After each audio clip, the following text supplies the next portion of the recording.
I'm John Duran here with Chez at the 2011 Country Fair. Already 2011? It's 2011. It's Holy it's smokes. Where'd the time go? It does fly by, Yes, but it every does. year I just manage to bump into you, and Literally. literally, Ray, it's just been a great year for the fair, and this is an opportunity to ask you a big question. How did it all start for you? From the egg? From yeah, well, start there. All right. I was raised in San Francisco. My mom was a Bohemian. We lived in North Beach, or mostly hung out, where I was actually born in the Tenderloin district, which I often thought is odd because it's the hardest area to live, and the Tenderloin being the best cut of meat doesn't quite make sense. It should be more of the shoulder roast district. But anyways, that aside, I grew up in the 50s, and at a time when things were changing drastically, and cartoons went from black and white to color, and sort of set the tone for more visual enhancement. And as time went on, the 60s began to blossom. Babies crying and life going on. It turned into a most remarkable journey at that point of massive change and color and culture shifting, which was so fascinating to be part of. And none of us really realized that it was even going on anywhere else. You know, each of us had a little pocket of the piece of the puzzle that we were living in, and of course thinking we were the only ones on the planet changing. And you know, people started looking different, growing hair longer, and abandoning traditions. You know, questioning why do we wear a tie? You know, what purpose does it have? Keep your neck warm? I don't think so. So you know, traditions began to fall off, and it was just really fantastic to be part of that ever-changing, blossoming idea. So time went on, and music became a real big part of my life. In that in this cultural phenomena created these venues that were sort of gathering up musicians. There was a lot of experimenting going on, and you know, people had migrated from the east to the west, and all of a sudden there's all these people on the west coast, and figuring, you know, now what do we do? Well, what they did was joined communes, took over, started doing recycling and experimenting, and pretty soon those were extrapolated into putting the ideas through pen to paper and into poetry and into lyrics, and bands picked it up and began to tour with these lyrics, story through music, and would start to spread this around the country and come back with stories that were taking place elsewhere, and pretty soon began to realize that this is a really growing phenomena taking place. And of course, you know, drugs were a piece of the puzzle. Psychedelic drugs were helping to shift the mindset pretty comfortably. But you know, that wasn't the only thing, because not everybody took drugs, but a number of us were changing regardless. You know, it tends to, it's sort of like you inherit the vibe somehow. So my passion early in life was I just loved cooking, you know, at home. My mom wasn't a very good cook, so, you know, I have no clue where this came from, but I was really interested in it, and enrolled in a program in high school called Project Feast, which was a food tech kind of thing, mostly vocational, mostly for people that were struggling through school, and that ignited something in me. Of course, we were in those days, while the teacher was in the other room, we would be baking banana peels and pressing them together and sharing them with the other students, thinking in those days that you could smoke banana peels and get off, which was not true, but you know, it was fun to think so. And sounds like a hungry customer over there. sounds like a hungry customer, but I don't think we can serve what she needs, so she'll just have to. Maybe she's not pleased with the omelet. It could be, but you know, that's part of this wonderful thing at the country fair, is that it's all about family, and you know, we don't really distinguish between little or big. It's all the same family. You know, I did know this about you, Ray, that you had gone into some previous culinary experience before your training. And actually, from the school's perspective, they were probably shuttling off the kids that were struggling the most and put you in the dummy class kind of thing. You know, I was incredibly dyslexic, and nobody even knew what that meant then. Right. And I didn't really find out until I went to college what that was, and then I felt I was really sort of pissed that you know, I'd been embarrassed and struggled so much without having any clue why. Mm-hmm. But you know, I was grateful to find something that I had a passion for early in life, and so that led me to a college program, the food science program, and which was really pretty good. And Professor Klein, this wonderful German cat with a huge mustache, fantastic chef, really took me under his wing and got me inspired, and gave me a heads up about a program that was taking place, an apprenticeship program that 5 really renowned chefs were willing to take on 1 apprentice each, and this is in the San Francisco Bay Area, and this was put out, and the day of the interviews, at a place called L'Auberge. When I went there, there was about 200 kids lined up to enroll in this. Oh my gosh. Yeah, I know. And only one was going to pick. Only one for that particular place, and then 4 others for others.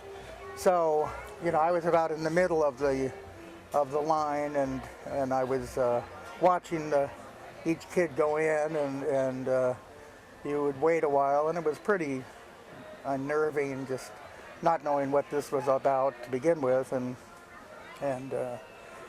I kept hearing this pounding of some sort, and then the kid would come out, and he would be shaken, and he would drift off, and the next one would go in, and pretty soon it was my turn, you know. So I took a deep breath and went in, and the music, wonderful, I love it, and I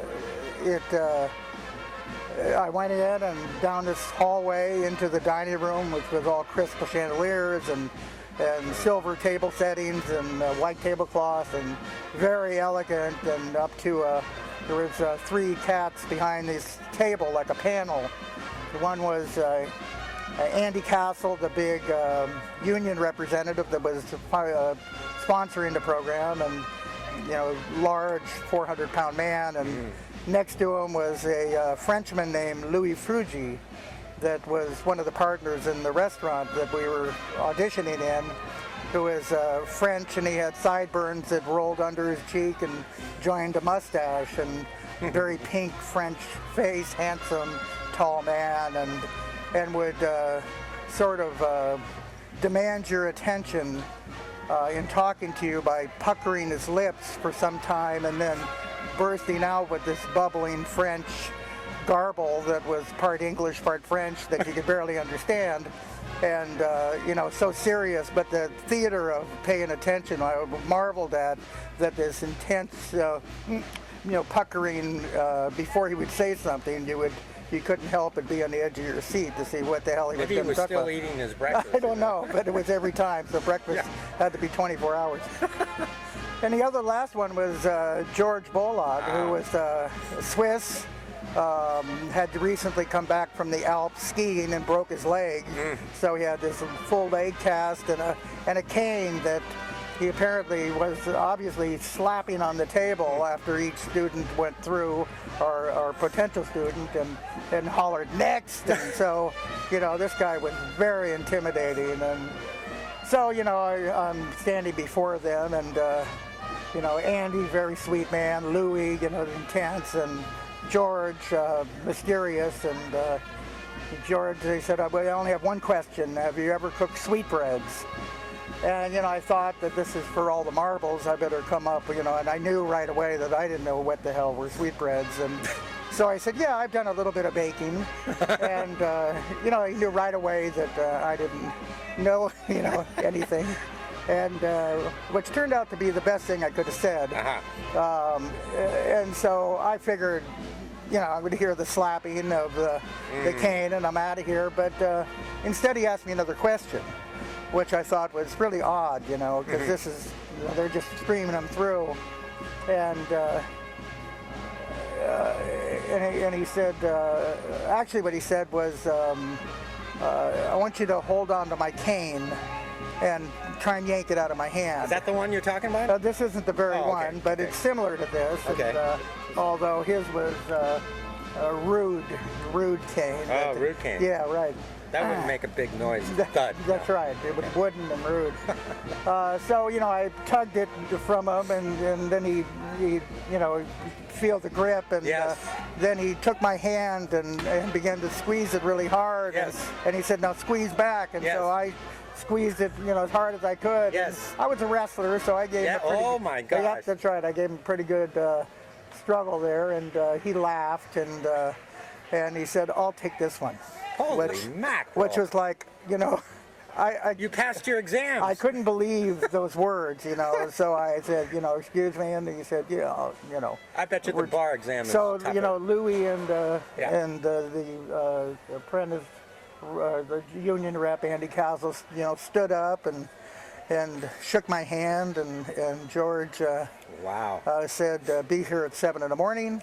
And out the door I went. And, of course, the other kids were horrified, because that was only supposed to be the initial interview. Then you go for the true audition, the second line. And so they were all pissed. They all got bussed over. Yeah, and I got into the best house in the program. Well, tell me something about that, because I didn't know about this myself, and I was... And you should know, John, because you were the second apprentice. I was. That's right. But I was pleasantly surprised when you told me that George is part of a lineage, that he was part of a absolutely dynasty. No question about it. And it might explain his extraordinary behavior. Well, no in the question. kitchen. Yeah, well, he was also a true master of his craft. He was probably the most consistent chef I'd ever seen. Yeah. And he studied under his teacher, his mentor.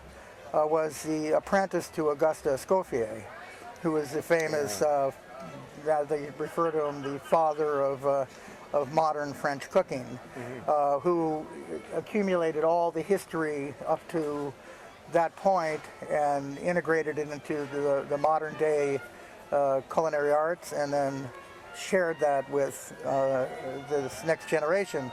And so George studied under Escoffier's apprentice, which made us third generation Escoffier, which is a really sort of amazing tag to have, and a huge responsibility in a lot of ways. The chefs of that time were pretty wild cats, although Escoffier was very conservative and formal, but a wild guy at the same time. Karim, another chef, was totally a Renaissance guy, and much more in probably how I turned out. Yes, I was just going to say. But during that time that we were in the program, it was the blossoming of the 60s, and there was a revolution going on, not only a cultural revolution, but a culinary revolution. The California cuisine That's right. came into play, and there was amazing changes. You know, instead of shipping all the ingredients from France, like chanterelles and stuff, people were starting to harvest them locally. You know, nobody heard of that. That's insane. And right. and you know, things were really changing rapidly, and so we were on the cusp of this incredible time frame in history of this cultural phenomena and the culinary phenomena that quite unique, you know, in American folklore and history. Yeah. That apprenticeship program was incredibly valuable, and George really took me under his wing and as a mentor, and later became a very close friend. And you know, there was really some special moments. I remember one when I was talking to him. He would be downstairs in his basement, always cutting meat constantly, and you know, pounding veal, and so I could sit on the steps and yak with him about stuff. And I was telling him how I sort of got the idea of reducing sauces. You know, the idea that you're adding these different wine and shallots and garlic and the reduction of it and little stock and that critical moment of when if you take it too far it'll burn up, and if you don't take it far enough you won't extract the flavor. And so it's really a very finite idea that it takes a great deal of coordination and sensitivity. And when that's in the middle of cooking perhaps 15 dishes at the same time, and each dish in its own saute pan. So it's quite a dance, you know. People don't realize that that kind of cooking is it's a ballet, you know. It's a coordinated ballet. So and he got it. You got it. I got it. So he was. Then he put his knife down and he said, "Come with me." And he would say, "Raymond." Always called me Raymond. Oh, so you know, Raymond. we march up to out to the dining room, and he's clinking on a glass. You know, it actually makes me sort of.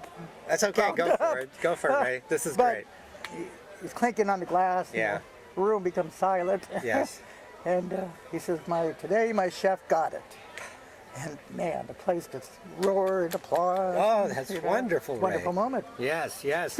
So how did that? I mean, that's a powerful moment in your powerful. life. To this day, I still feel it. Yeah, it always emotionalized my. So how did you're stepping out of the California scene with this incredible apprenticeship. That's right, under my belt, you know. And you're heading north to Oregon. Pretty much. I first got passed around to several quality chefs that they wanted to hone my skills with, Scapazzi and Mama Bertolucci, and then Emil Moser, that was another incredible chef of that unique herd. He introduced me to a chef named Hans Roth, and collectively they did these gourmet feasts for like Physicians Food and Wine Society and that kind of stuff, and very intense presentations and work, and boy, I was honored to be part of that. But finally, I went to visit a friend in Eugene, Oregon, and it just looked like, wow, this is a wonderful place. He took me to the thing called the Saturday Market, and I thought, all these food booths, and I was like, geez, I could do that, you know. And so I went back and said, I'm out of here. And he said, you know what? I was going to tell you to leave anyways, because there's a certain point when I can't teach you anymore. Right. And so, you know, I really felt that I had a strong enough foundation to get to work. So, you know, I mean, here I am under my belt, you know, Mama Bohemian, transitioning cultural phenomena and music up the yin yang, and off I go to Eugene, Oregon, and this is 1972, Right, and 1972. which is a big time frame because that's when the war was transitioning, all these things were happening. A lot of people were leaving the Bay Area all of a sudden. And so I get to Eugene, and right away there's this big Grateful Dead concert that I went to, which is out here on the land at the country fair. I think we called it Field Trip, or they called it that, and I was just part of the mass gathering, and it was just turned into this incredible concert. You know, it was one of the hottest days of the year, and so I started to wander back into the back a little bit and, you know, see what's going on. And I ran into a guy named Paige Browning, one of the pranksters that was sort of the pigpen of the Grateful Dead's pigpen of the pranksters. You know, a heavy-duty cat, welder, biker-looking, but a real artist at the same time, a complete oddity and what you would expect out of this guy. And you know, he had this incredible mime-looking, you know, mad color, mime paint on his face, and big dude, cowboy hat, and he sort of took me under his wing, and I said, well, what's going on backstage here? And he said, well, you know, first of all, you have nothing to do back here, and if you want to do something, you got to find something to do. So I thought, well, you know, I never forgot that well, you know, I can cook, I can do something. So, you know, the concert went through, and it was just unbelievably fun, and I'd seen the Grateful Dead since they were the Warlocks in 1965, and you know, I was really into that stuff. And so anyways, this Grateful Dead concert was magnificent and a great introduction to Eugene itself, and really got me turned on to it. And so then I found myself doing the Saturday market the next week, right, which was the next week. You know, I got a booth quickly, and you know, I didn't know what I was going to cook, and so I came up with this omelet, this custard omelet, tasting egg, and I filled it with blueberry mix with you know, sour cream, brown sugar, and I used frozen blueberries, so it would turn into like an ice cream inside of this nutmeg vanilla egg, and then I would put a raspberry custard sauce over the top and toasted almonds. And people had never seen such a thing, and they was like, oh God, who is this guy? And pretty soon, you know, by the next Saturday, I had a line that was a mile long, and it never stopped from that time on. Yeah. So 2 weeks after that, I actually got a booth at the here at the country fair. Oh my God! I know. This so this extraordinary sequence that really was a magnificent introduction for me. Yes. Obviously, into this this wonderful transitioning phenomena, this cultural thing. So. My booth was actually in the very back. I wanted to, you know, I was in my chef whites, and I designed a menu that I thought would be appropriate for carrying around on a plate or whatever. But I wanted to, you know, use some of the high-end ideas in cooking, but not charge the high-end prices. You know, do something very cheap, but fun, playful, and keep the art in it. And so, and also, I wanted to be in the very back so I could design my scene for people that were lit up on whatever they're lit up on, and would spend time looking at faces of driftwood and say, wow, look at that. And I just wanted to blow minds. Whatever way I could, it was to blow a mind. And so we would drag, in fact, going into it, we went through the Long Tom River and probably spent 2 or 3 days just looking for driftwood with faces on them. And, you know, so I had this whole fence of faces. And, you know, I never said anything to anybody, and it was just, you see people drift through, and they would get hung, they'd stop, and they'd get hung up looking at it, and they could stand for 10, 15 minutes staring at stuff, and you know, I do everything to make me laugh, you know. It's, I'm a one-man audience. And so, you know, the booth took off because of the different types of food I had going, and, you know, now... How'd you get here? Well, here in this spot, and I was there for about 20 years, and then they needed to they opened up this new loop over here, and they wanted to bring transition people over to this side. So they asked me if I would be interested in moving over here, since the Long Tom River was taking the booth eventually. 10 years from now, the booth would be washed away. So they talked me into moving over here based on that they had hand-picked a spot that they thought I would really love, which turns out to be the best spot in the fair as far as I'm concerned. But of course, I could never tell anybody that, but it's a beautiful, huge dining room and stage that we built, and the booth itself works really great for as far as what I want to do. But I'm on a corner, and then my friends built the circus stage across the street here, and it's called we created a thing called Chautauqua out of it. It's a circus family, Flying Karamazov Brothers, and artist the Spoon Man, Tom Noddy the Bubble Man, and world-class performers playing at this stage. So this area, we really had it going. Between what I have with my food and they have in their performance, we really love this spot of the fair. But the fair grew up, and that was. At this juncture, next year is going to be my 40th year of doing the fair, which is pretty amazing because how it all flew by. Talk about a long, strange trip. It was actually a very short, long, strange trip. It's a blink of an eye. And who are these people on stage right now? Right now, it looks like my friend Stacy. Oh no, it's not Stacy. They all look alike. I can't tell because I can't see over there. Does he have a beanie cap on? The banjo? Yeah, that's Stacy. Stacy is famous for in front of the good work there. It's all right. People are at the fair, they just walk right through. It's cool.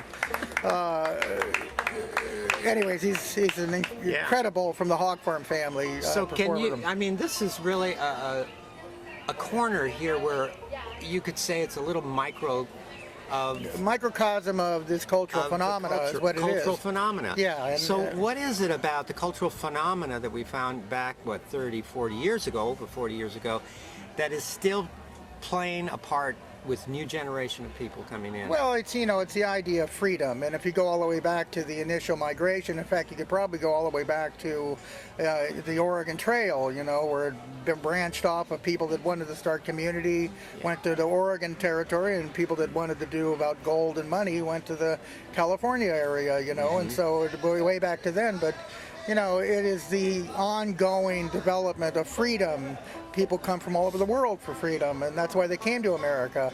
And we're sort of the outcome of the great American experiment right here. And whether people like it or not, we're free. We're free thinkers, and life isn't free, but thinking is.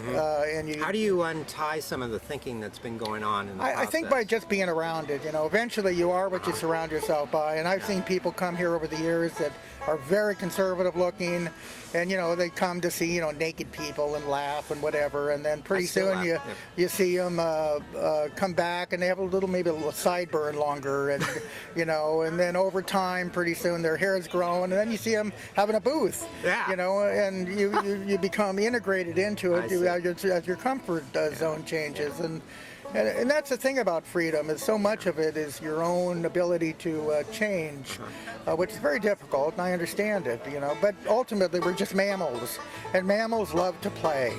What about the diversity here? How does that change? How does that change over time? Well, it changes by the young people that come from their own areas of the world, and they have their own demands, and so certainly the music has to change. The notion of a rave and those kind of things, that changes, and it's forever changing. We're a living organism, and in order we have to become more worldly in some ways. How does the country fair play into that part? Worldly is, I think freedom is worldly. And so you can come in, a lot of different styles, and bring your history with you, but collectively people that just want to play together sort of have to drop their traditions and guard and just integrate and play. And I'm not so sure what the best style is, but I do know that if you can get into an environment where you're free enough to laugh and dress like how you like, and or not dress at all, you know, that's pretty damn good. Yeah. Well, multiculturalism is a tough thing to experience. Yes, it is. Anywhere in America. Well, especially if you try and become and accommodate each part of the culture, because it's nearly impossible. You can't be everything. True. You know. But as you know, the demographics change, the notion of the dominant culture remains in some ways. Sure. How do you multiculture that dominant culture here at the country fair, perhaps?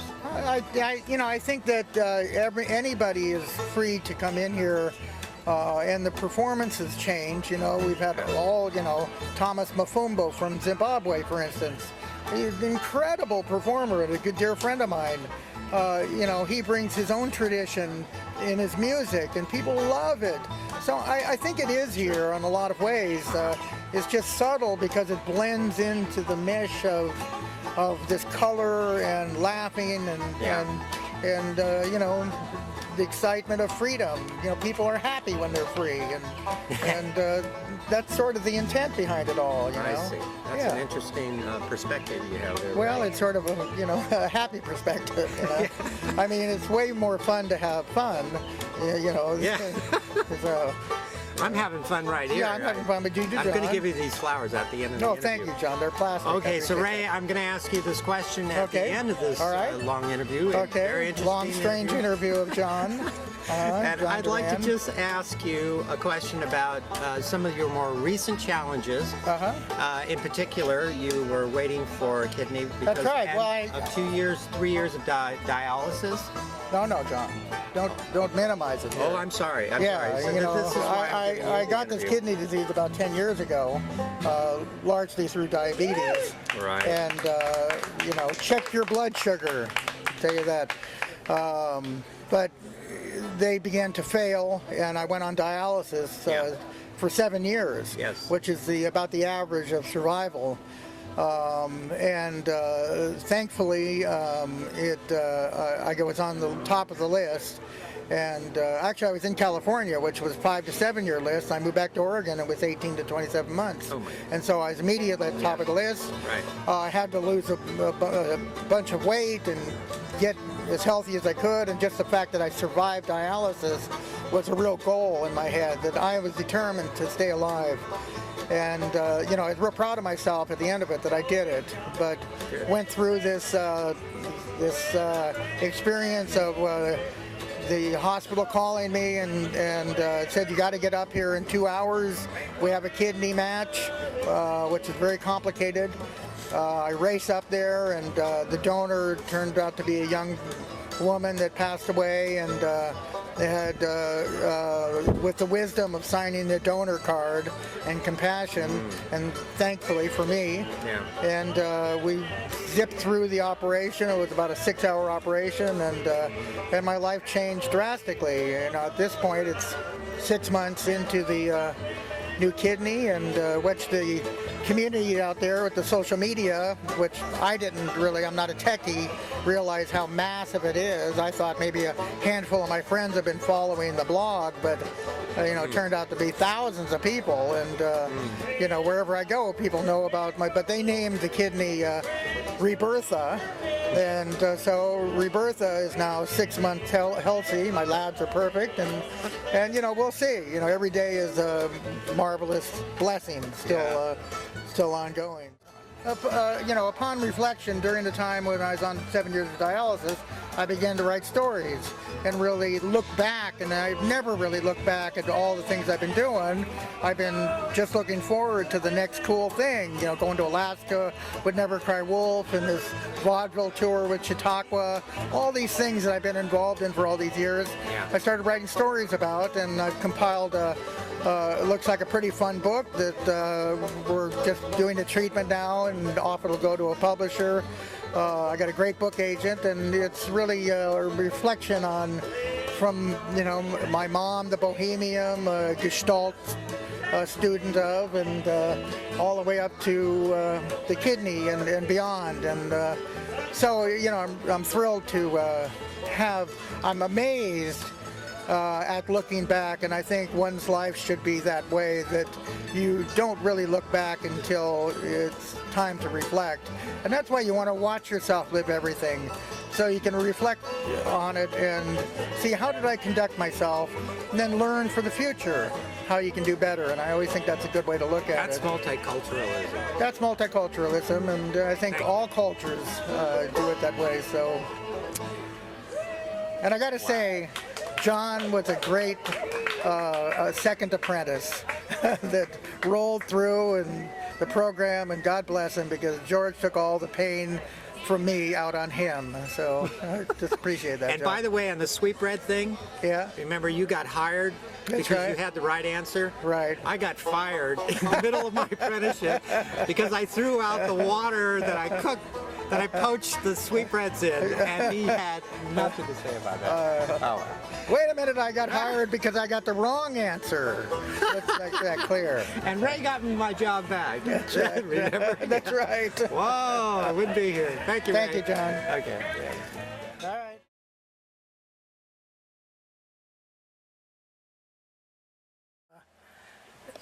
The old chefs Yes. had a thing that when Carême and Escoffier, their whole gig was to cook for the kings of their time. Right. And that became my passion too. I wanted to cook for the kings of my time, Right. which were, to me, were the rock and roll, the 60s icons. Right. You know, I so believed in their thinking process and who they were and what they were driving to do, and the immensity of the whole cultural phenomena and its purpose behind it. Not just that this is, you know, a bunch of hippies smoking pot. Right. You know, it was just, that was like a sideshow that people brought up first as an excuse not to get involved. But what's really going on, it was changing society in a huge way. And So how popular did you get at the Saturday popular market? enough to be able to listen to music and talk to you at the same time. Oh my That's pretty gosh, good. that's really But right. popular enough to have this Italian family come Yes. to my booth, the Justina family. Justina family. Which were timber barons Yes. in the state of Oregon, the fifth largest landowners. And I saw them come to my booth more than once. They would pop in, they had an omelet, and then he would come back with two other people, and Yes.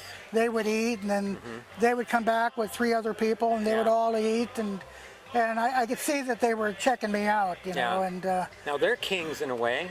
in a way, yeah, but I didn't know who they were. You didn't know who they No, were. and I see. just saw these people as I see. very savvy eaters, you know, smart because they were eating my food, I felt, you know. Apparently, yeah. That's right. So, What did it lead to? Was there any? well, it led to that they offered me a partnership in a restaurant if I could impress the rest of the family that they flew in from Italy, and for the big test, the big test. dinner. Yeah, Uh-huh. the big dinner. It was another test. There's many acid tests along the way of life, and this was one of them. Some are antacid and some are LSD, but in this case it was neither. It was purely just a culinary test, Yes. and it was a great challenge because I really had a chance to put together a really fantastic meal. I don't remember what it was, but I remember it blew their minds. And at the end of the meal they said, whatever you want to do, we'll do it. Yeah. And they had already purchased a piece of property on 7th and Lawrence, an old rundown, beautiful old house that at the time was a halfway house. I and see. they ended up remodeling that, huge investment. And I designed the business itself, the design of how exactly I wanted it to, the functioning tool. I see. And so I was able to put in a butcher room downstairs, and a walk-in cooler to age my beef in, and I had everything. I had a wine cellar that was perfect, mostly underground, exposed dirt, so the temperature was consistent and 57 degrees, and and in the angle of the wine, everything was like exact.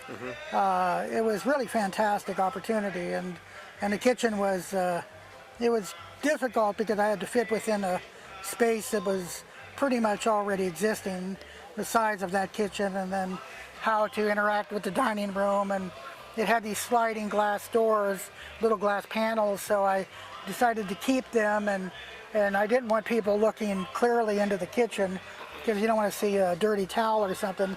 So I put like somewhat smoky glass so they could see what I wanted them to do. The glass looked right over the flame. So every time I would saute, a big flame would come up, and the dining room could see that, and it was really quite magnificent theater, which was the whole idea. I see. Yeah. And so you were presenting already a theater presentation absolutely. in your cooking. Totally. That was did knowing the Dead and seeing that big stage that they perform on was part of your life? Did you see that in the future? Well, I never really saw anything. I just went towards it. I see. You know, it's like, it's more of, it's the same way that I cook. You know, you go see what's there, and you come up with a way to create an art piece out of it. Yeah. You know, and it's the same kind of thing. You know, life is like that. If you strategize and wait for the precise image or precise thing that you want to, you know, I'm not going to do it until it's perfect, you don't do in life, you know. But if you just go on to the next thing. But in this case, in a sense, yes, that was true with the Dead, but more so they were part of the influence of what I was doing. But in the context of La Primavera and that particular art form, that theater, I was much more into the theater of the culinary arts, of just the people, impressing the people with the variety of images and smells and excitement of cooking, not just a feast, you know, not just dining experience. True. I really wanted it to be a full experience. I'm wondering, Ray, you were in the restaurant business for a while, and you were presenting the foods that you had been trained to in California. And so, but you did take the side road over here to go towards one of your passion, which was to be with the Dead. And I know during that time that you had met Ken Kesey, and that he had an impact on your life too. Can you tell us a little bit about how that came about during this time? You know, again, it wasn't that I, you know, I was a fan of the Grateful Dead, but they were just along the path that I was following. I see. It wasn't that I purposely went to go, you know, ask them to cook for them. You know, it wasn't like that. And the same that concert that appeared when I got in Eugene, I didn't know there was a concert in Eugene when I got there. Right. I heard the day I got there, and I went to the concert. I see. And it's the same with Kesey.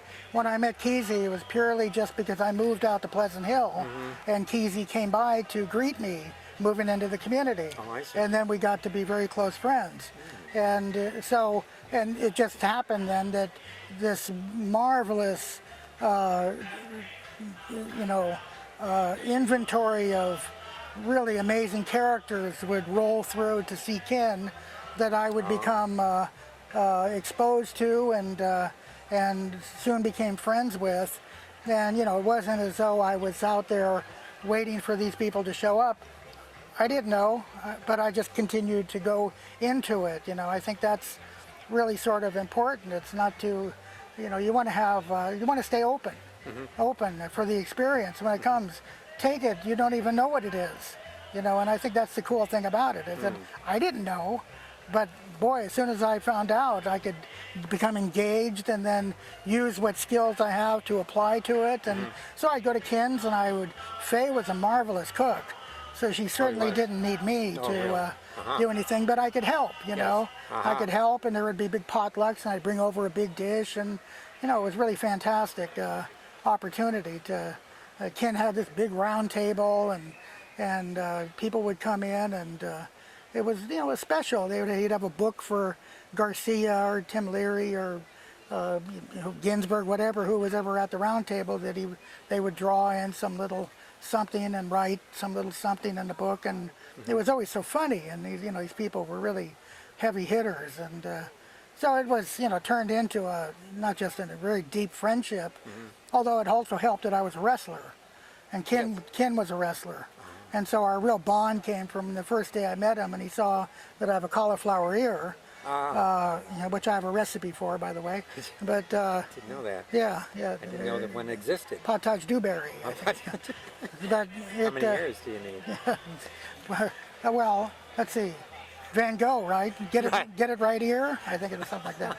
But anyways, that was really a sort of an introduction into a huge, marvelous,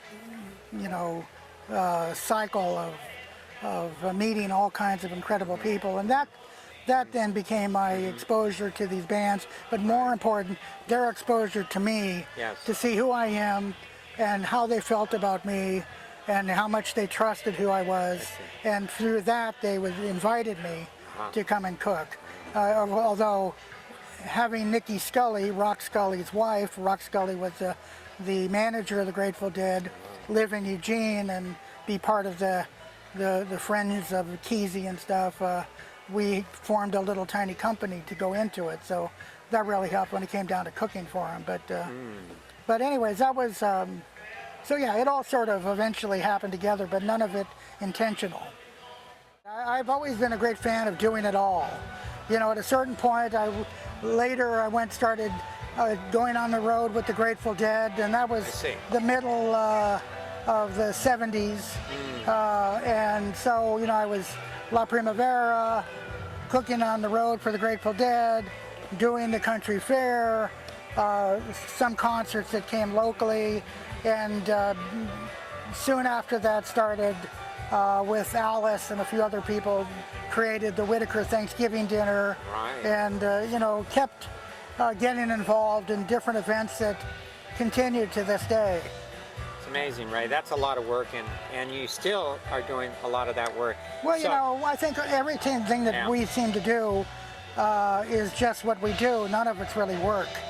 I don't really feel that I've ever worked. Why not? Well, because I don't want to. I want to do what I do. What I do, I love doing it. Yeah. So, I do that full time in my life. I do my life full time. I don't work full time. Right. I just live full time. And so you have a lot of these stories that you've experienced from early 70s, right into the year 2000. And in the year 2000, you are now reflecting on a lot of that. Well, it's actually, now it's 2000, almost 2012. Is it almost 2012? That's right. Today how it time changed. flies. That's right. So we've come like a 40-year period here. That's correct. In Oregon. fact, next year will be my 40th anniversary of the Country Fair. The Country Fair. So your 40th. And are you planning anything extraordinary? Absolutely. You are? Absolutely. But, is there anything to do with your famous Friday night dinners? I wouldn't be surprised, but you know what? I'll always be surprised, because I never know what I'm going to do yet in advance, because it hasn't started the process, but it'll be something worthy of the 40-year run. Right. I know that, and I'm looking forward to it. Living that long has been... It's true. 40 years of your cooking experience. Yeah, right. And there's 20 years before that. That's right. So, so we're about the same. Well, I know we're same gender, but the same age. I can't speak for you, John, but or Jane, but I can speak for me. It's John, actually. Okay. Yeah. So I'm thinking about how this is all. Can you reflect on any of this work that you've done that to you has become who you are today, Chez? Right? No, I don't think I can. You can't. Not at this moment. Not at this very crucial moment. No, I think it's, I was just talking to Cindy Wooten, who started this fair. Yes. And we were talking about that both of us share one thing in life, is that I don't expect anything, but I'm ready for it to happen.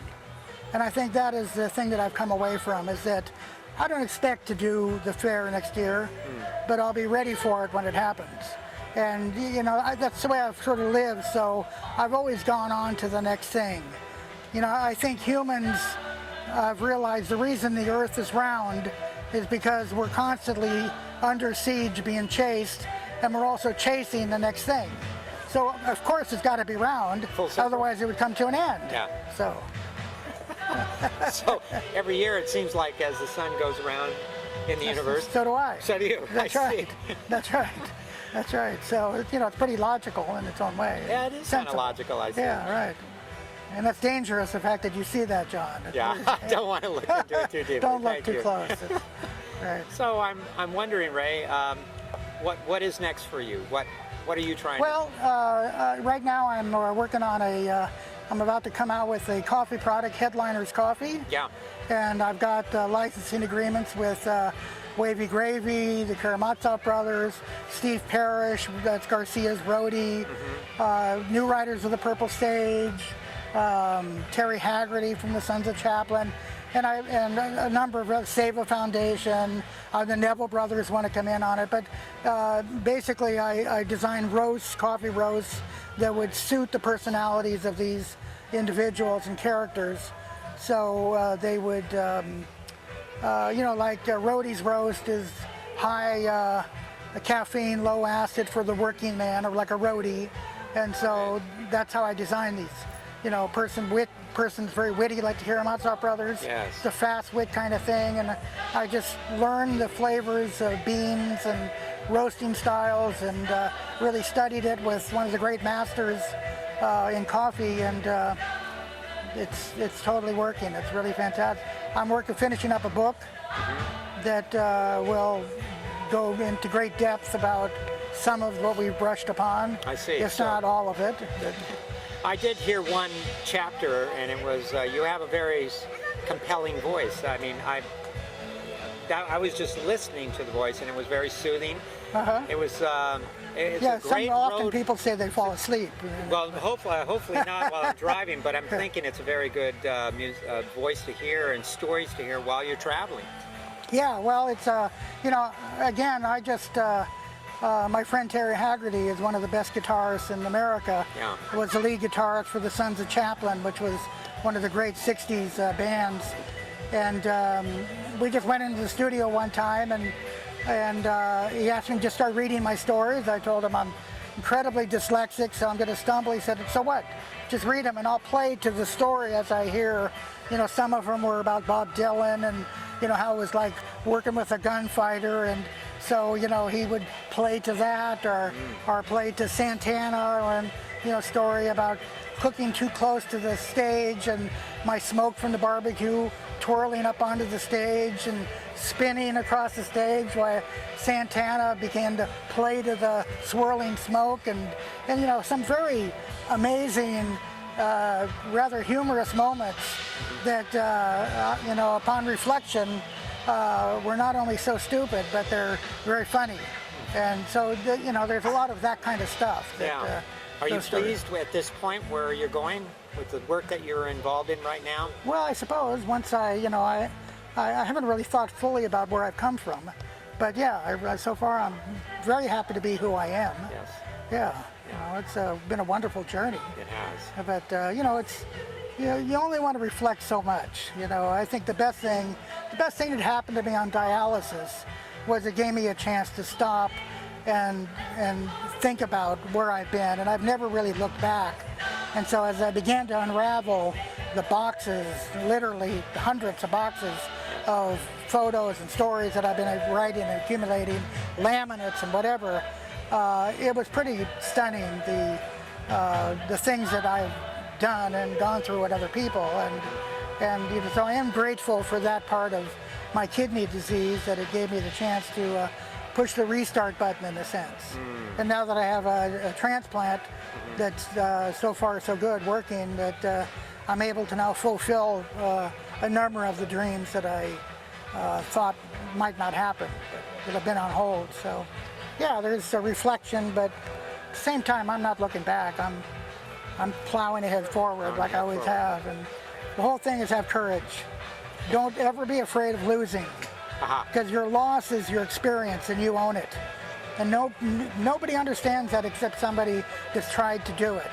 And it's easy for people to stand on the sideline and, yak about, I don't know, that doesn't sound like you might fail. So what? So what? You own that experience, Yeah. Yeah, it's huge. It is huge. Yeah. So could you tell us a little bit about the country fair to tie this up, maybe, to give us some kind of... Well, I think you can hear it, this music and, Yes. and beautiful people we're surrounded by, and, my family and friends, and I've known you, John, for longer than anybody here, Yeah. So, About 42 I mean, that's what the country years. fair is. It's Yes. your friends and our family, and that's what Eugene is. It's a community that people don't leave. It's very rare in America to have a community where people stay put. So I think that speaks with the country fair is central to that. And this thing is famous all over the world. People talk about the country fair in Europe. They go, my God, I'd love to go to that event. It's culturally, it's as high up as Wavy Gravy, as Hog Farm, and the family dog. Any of the large cultural families, the country fair family is right up at the same level. It's I don't think people here realize that. They look at it as just a fun festival that you can go to, and a lot of them like to come and get up. Well, that's way more than that going on here, and they'll see it. The land is precious. It does. Land is precious, We're and right outside of Eugene. and so are the outside of people. Yes. Yeah, the people are precious too. So an experience is wow.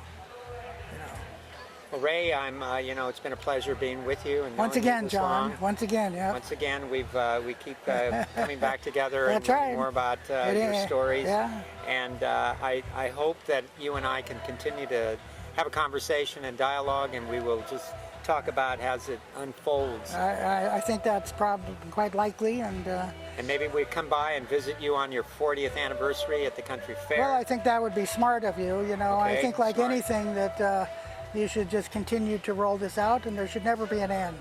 Okay? Until we get that final last secret. I see, yes. Right. That's a good point he's bringing up there. That's right. That's right. So, uh, stay tuned. Stay tuned. That's right. Stay tuned in. I think we're about ready to tune out.